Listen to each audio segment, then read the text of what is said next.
Olá, ouvintes! Sejam bem-vindos de volta ao nosso programa Entendendo Bioquímica. A gente está aqui na sala de aula da Unifesp Diadema. Eu sou o seu apresentador Paulo Henrique e hoje vamos entender a bioquímica do olfato. E para isso temos aqui Luca Oliveira.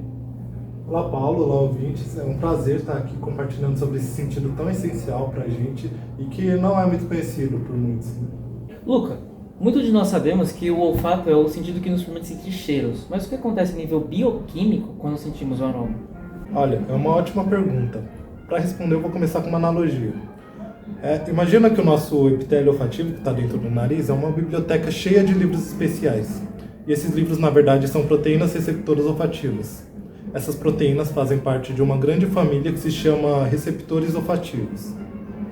As células olfatórias que estão dentro do nosso nariz, elas possuem cílios, e esses cílios, quando entram em contato com uma molécula odorífera, elas permitem com que nós sintamos os cheiros, como por exemplo do café, do perfume. Então, pelo que eu entendi, essa interação entre a molécula e a célula que leva um sinal ao cérebro. Isso mesmo, o sinal é enviado para o cérebro, onde ele vai finalmente ser interpretado. Somente quando esse sinal é assimilado no córtex olfativo é que sentimos o cheiro. E para tentar entender essa base bioquímica do olfato, é importante também entender a diversidade dos receptores olfativos.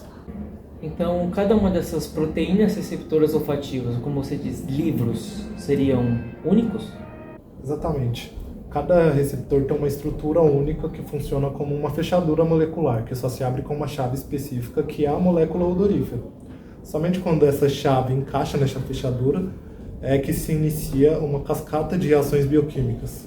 Mas sabe, Paulo, as propriedades do olfato ainda são um pouco desconhecidas para nós, porque um número finito de receptores olfativos reconhece um número aparentemente infinito de moléculas odoríferas. Então, existem várias teorias que tentam explicar essa resposta dos receptores olfativos. Por exemplo, existe uma molécula na natureza que é a carvona. Ela existe em duas formas, a R-carvona e a S-carvona. Essas formas têm geometrias diferentes. Pode-se dizer que uma é a imagem especular da outra. A R-carvona é encontrada em folhas de hortelã e a S-carvona é encontrada em folhas de cominho. Então, quando essas moléculas chegam nos nossos receptores olfativos, elas são interpretadas de formas diferentes e nós sentimos cheiros diferentes. Muito interessante, mas eu fiquei curioso para saber o que são essas reações bioquímicas que acontecem no nosso corpo. Bom, são uma série de eventos que começam com a ligação da molécula odorífera ao receptor. Isso ativa as proteínas G, que são mensageiros intracelulares, e esse mensageiro leva a uma produção de AMP cíclico, que funcionam como segundos mensageiros para que a célula libere neurotransmissores. Neurotransmissores são os mensageiros químicos do cérebro, certo? Correto, são eles mesmos. Eles carregam o sinal elétrico para o próximo neurônio. Pense nisso como uma batuta de maestro coordenando uma música, que essa música, no caso, é a nossa percepção do cheiro. Entendi, mas para onde vai o sinal elétrico depois disso, então? Ele vai para um caminho chamado nervo olfatório. O nervo olfatório, ao contrário dos outros nervos, ele leva a informação diretamente para o bulbo olfatório.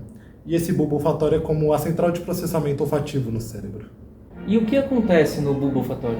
O bulbo olfatório ele é como uma central de decodificação. Ele integra informações de diferentes neurônios e lá esse padrão de ativação dos neurônios é crucial.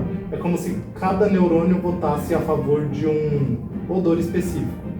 O bulbo olfatório vai somar essas informações e isso permite com que a gente distinga entre odores complexos. Mas e o cérebro? O cérebro, especialmente o córtex olfativo, é onde o final acontece. Aqui decodificamos os sinais e associamos o cheiro a memórias e emoções. Por isso que às vezes temos a percepção de que o cheiro pode despertar lembranças. Incrível! Sentir o cheiro é como se fosse um espetáculo onde várias reações bioquímicas se sincronizam perfeitamente dentro do nosso corpo. Exatamente. É isso que torna cada aroma uma experiência única. Luca, muito obrigado por ajudar nessa conversa esclarecedora. Mas agora uma pergunta do Superchat. Gabriel Grião, o paladar e o olfato têm alguma relação? A maior parte daquilo que percebemos como sabor é, na verdade, uma combinação. Embora os receptores do olfato e do paladar sejam diferentes, seus estímulos sejam interpretados em regiões diferentes do cérebro, os dois agem em conjunto para produzir uma sensação de sabor.